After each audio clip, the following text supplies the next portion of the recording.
오늘 또 그대의 최고의 날입니다. 임은미 선교사 묵상입니다. 2024년 2월 18일 주일 최고의 날. 이왕 순종하는 것 끝까지 온전하게 하면 좋겠습니다. 열왕기하 15장. 어제는 멘토링 사역이 있는 날이었다. 멘토링 사역은 멘티들이 함께 모여서 하는 그룹 멘토링 시간도 있지만 1대1 멘토링 시간도 있다. 이 1대1 멘토링은 멘티들이 신청할 때 내가 내 모든 사역 스케줄에 거의 우선순위를 두고 날짜를 맞추어 준다. 그래서 어제는 엊그제와 연이어 개인 멘토링이 있었던 날이었다. 개인 멘토링 할 때는 보통 멘티들은 개인이 겪고 있는 일들 중에 가장 힘든 일들에 대한 이야기를 나눠준다. 나는 멘토로서 공감도 해주는 시간이 되지만 따박따박 짚어서 부분 그 상황에 적합한 조언을 해주는 시간이기도 하다. 그리고 무엇보다 멘티가 겪고 있는 일들을 내가 이전에 이미 겪고 지나온 일들을 통해 내가 하나님께 배운 것들을 나눠준다. 내 멘티들은 나랑 이렇게 1대1 멘토링하는 시간을 아주 좋아한다. 어제는 거의 4시간 멘토링을 해주었다. 어제 만난 멘티는 싱글인지라 만날 날짜를 정해놓은 다음에는 이 멘티 줄 밑반찬을 미리 집에서 준비했다. 나도 늘 시간을 다투는 사람인지라 음식은 가능한 빨리 먹을 수 있도록 한꺼번에 준비해두고 냉동고에 넣어둔다. 일단 시장 가서 내가 좋아하는 밑반찬들을 산다. 시금치, 숙주나물, 콩나물, 어묵 등등 사가지고 와서 모두 한꺼번에 섞는다. 비빔밥 재료로 만드는 것이다. 그리고 아침 되면 그렇게 한 개씩 비빔밥 재료로 만들어 놓은 것을 냉동고에서 꺼내서 밥이랑 함께 전자레인지에 돌려서 아침을 먹는다. 아침 식사 준비 시간 5분이면 끝이다. 비빔밥 재료는 이렇게 다 건강식이니 나는 아침이면 아주 건강한 한식을 먹는다는 이야기이다. 그래서 이런 비빔밥 일회용들을 잔뜩 만들어서 냉동고에 넣어두었다. 그리고 양념 돼지고기도 미리 사놓고 다 미리 요리하고 다 잘라서 일회용으로 역시 냉동고에 넣어놓고 나는 나의 식단에 동물성 단백질은 이렇게 챙겨 놓는다. 이렇게 내가 먹는 것처럼 음식들을 일회용 분량으로 잘 준비해두고 멘티 만나서 멘토링 마친 후에는 우리 집에 데리고 와서 냉동고에 준비해둔 음식을 다 바리바리 내 멘티에게 싸주었다. 그리고 생색낸다. 너 내가 이 음식 손수 준비한 것이 감사한 일이겠지만 내가 이 음식 만들면서 너를 위한 기도를 넣었다는 것이 더 감사해야 할 일일 거다. 이렇게 영육간에 먹을 것을 잘 챙겨주고 나는 어제는 이 멘티를 데리고 내가 자주 가는 시장을 데리고 갔다. 거기에 내 전도 대상자들이 있기 때문이고 또한 80이 넘으신 어느 권사님이 시장 끝자락에서 옷을 파는 일을 하시는데 그 권사님에게도 내 멘티를 소개시켜 주려고 일부러 데리고 갔다. 멘토링은 우리 삶에 많은 것을 공유하는 시간인데 나는 말로만 공유하는 삶도 중요하지만 삶으로 보여주는 멘토의 삶은 더 중요하다고 생각한다. 그리고 나는 내 멘티들에게 나의 삶의 어느 부분을 공개해도 부끄러운 부분이 없다. 내 멘티들은 모두 안다. 그래서 어제는 멘티를 데리고 시장에 가서 권사님께 인사를 드렸는데 우리 권사님이 내 칭찬을 많이 해주셨다.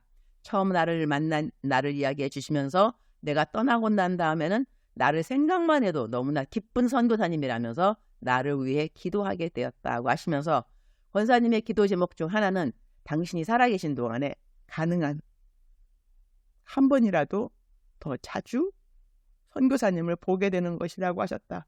그 말씀하시는데 울컥했다. 시장 나올 때마다 자주 찾아뵈야겠구나.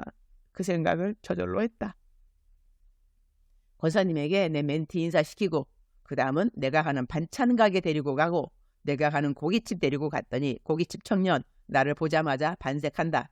나는 항상 양념 돼지고기 1만 원어치를 사는데 안 그래도 평소에 양을 1만 원어치보다 더 주는데 어제는 엄청 더 많이 주었다.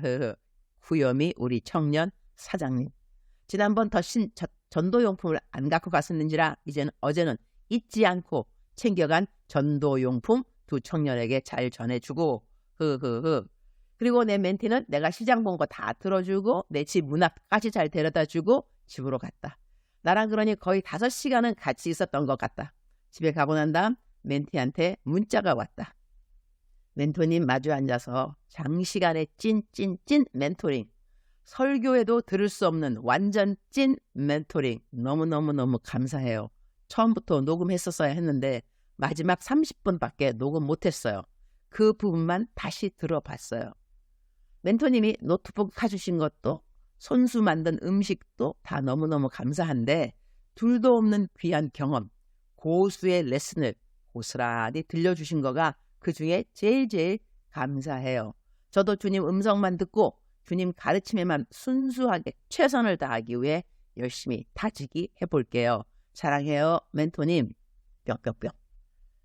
이 멘트는 요즘 하나님이 학원 사역에 자주 사용해 주시고 있으신데 학교에서 사용하라고 준 노트북을 가지고 지방 사역 갈 때 갖고 가는 것 같았다. 그런데 학교에서 사용하라고 준 노트북이 오래된 것이고 그리고 무거웠던 것 같다. 그래서 내가 너는 개인 노트북 없니? 그랬더니 그냥 학교에서 쓰라고 준 거 쓰면 된다고 괜찮다고 한다. 그 말을 듣고 에공 내 마음이 가벼울 리가 있는가. 그런데 얼마 전 내 손녀 멘티라 하면 나의 멘티의 멘티를 일컫는다. 손녀 멘티가 왕멘토님 자유하게 사용해 주세요 하고 헌금을 보내왔다. 이렇게 내 멘티의 멘티가 되는 멘티들은 나를 왕멘토님이라고 부른다. 나는 정말 타이틀이 다양하게 많기도 하다. 그래서 내 멘토링 식구인 손녀 멘티가 보내준 헌금이라 내 멘티들을 위해 사용하면 좋을 것 같아서 이 멘티 노트북을 사준 것이다. 내 멘티들에게는 무엇을 투자해도 아깝지 않다. 다 하나님을 위해서 열심히 열매 맺으며 살아가는 멘티들이요. 하나님의 영광을 위해서 매일을 잘 살아가고 있는 멘티들이니까 말이다. 하여튼 어제는 아주 멘토링을 빡세게 잘 해준 날이라서 감사. 열왕기하 15장 3절 아사랴가 그의 아버지 아마샤의 모든 행위대로 여호와 보시기에 정직히 행하였으나 오직 산당은 제거하지 아니하였으므로 백성이 여전히 그 산당에서 제사를 드리며 분향하였고 He did what was right in the eyes of the Lord, just as his father Amaziah had done. The high places, however, were not removed. The people continued to offer sacrifices and burn incense there. 정직히 행하였으나 이 말씀이 마음에 와 닿는다. 그러니 이 말씀을 영어로 한다면 그러나, but 이렇게 문장이 이어지게 되는 것이다. 왜 하나님 앞에서 정직히는 행했는데 마저 좀 더 완전한 순종은 없었을까? 그런데 오늘 성경에 나오는 아사랴뿐만 아니라 아사랴의 아버지인 아마샤 역시 정직히 행하였으나 하고 다음 말은 아들 아사랴가 들은 평판과 동일하다. 우리들의 삶에서 하나님이 정직히 행하였다는 인정을 듣는다 해도 그것이 하나님을 100% 만족하게 한 순종일까? 그렇지 않다는 이야기가 된다. 정직하게 행하였어도 하나님께 100% 만족이 되지 못하는, 그러니 2% 부족의 순종이 우리들에게는 있을 수 있다는 것이다. 나는 그 2%의 부족한 순종이 싫다는 것이다. 이왕 순종하는 건데 왜 뒤에 가서 너는 그러하지만 그러나 이 토가 왜 붙어야 하는 것일까? 나는 이 토라는 순종이 싫다는 것이다. 그는 정직하기도 했고 나머지도 모두 잘했더라. 이런 평판을 하나님께 들으면 얼마나 좋을까? 내가 쓴 책 중 하나가 나는 이렇게 순종했다라는 책이 있다. 그 책의 표지를 보면 순종 어렵지 않습니다. 익숙하기까지가 어렵습니다. 순종이 익숙해지면 불순종이 어려워집니다. 이런 말이 있다. 내가 한 어렵 중에 하나이다. 주님, 오늘 또 최고의 날입니다. 저는 순종이라는 단어가 어색하지 않습니다. 그리고 불편하지도 않습니다. 우리는 운동을 하여도 잘하는 운동은 또 하고 싶어집니다. 잘하기까지는 분명 연습을 많이 하였을 것이고요. 순종을 운동의 한 종류라고 생각한다면 순종을 즐기려면 순종을 잘 해야 한다는 것이고 잘 하려면 평상시 연습을 많이 해 두어야 하는 것이 아닐까요? 저는 순종 연습을 나름 잘한 것 같아요, 주님. 그래서 순종이 이제는 그다지 어렵지 않습니다. 요즘 저의 기도 제목은 순종을 잘하게 해달라는 그런 기도 제목은 없는 것 같습니다. 그만큼 순종이 내 삶에 익숙해져 있어서인 것 같습니다. 그러나 어제나 오늘이나 매일 저에게 동일한 기도 제목은 주님을 어떻게 하면 기쁘게 드리는 것인가? 그것인 것 같아요. 내가 무엇을 하고 안 하고, 상을 받고 안 받고, 칭찬을 받고 안 받고, 그런 것보다 내가 무엇을 하면 하나님이 기쁘실까? 이럴 때는 어떤 태도를 내가 가지면 주님이 기쁘실까? 이럴 때는 내가 어떻게 생각의 방향을 정하면 주님이 기쁘실까? 나의 온통 주된 관심은 주님이 어떻게 하면 기쁘실까? 그거 한 가지가 아닌가 합니다. 나는 주님의 일보다 주님에게 지대한 관심이 있다고 하겠다. 주님의 일을 하다가도 주님이 일 그만하고 나랑 함께 놀을까? 이러면 만사를 다 제쳐놓고 주님과 노는 시간을 선택하고 싶다. 나에게는 주님의 일보다는 주님과 함께하는 그 시간이 더 중요한 것을 알고 있기 때문이다. 주님, 오늘은 인천에 있는 필그름 선교교회에서 청년부 예배 설교합니다. 요즘에 청년들이 꼭 들어야 하는 말씀을 잘 증거하도록 성령님 도와주옵소서. 주님 사랑합니다. 주님 감사합니다.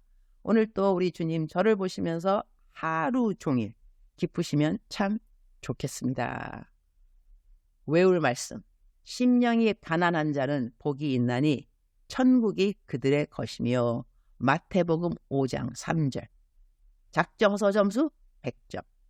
사랑하는 그대여, 사랑하는 그대여, 출석 부르고 있습니다. 대답하셔야죠. 사랑하는 그대여, 사랑하는 그대여. 오늘도 하나님이 그대를 이렇게 불러주시는 거 이제는 알고 있죠? 사랑하는 내 딸아, 사랑하는 내 아들아. 사랑하는 그대여, 오늘도 우리의 신부는 하나님의 사랑받는 아들, 딸이라는 것을 명심하시기를 축복합니다.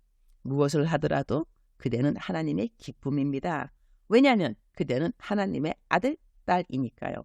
우리가 자녀를 바라볼 때 꼭 그들이 무엇을 해서가 아니라 그들이 그 자리에 있음에 나의 사랑하는 딸이기 때문에, 나의 사랑하는 아들이기 때문에 부모님은 그냥 마냥 기쁘다는 거 사랑하는 그대 알고 계시죠?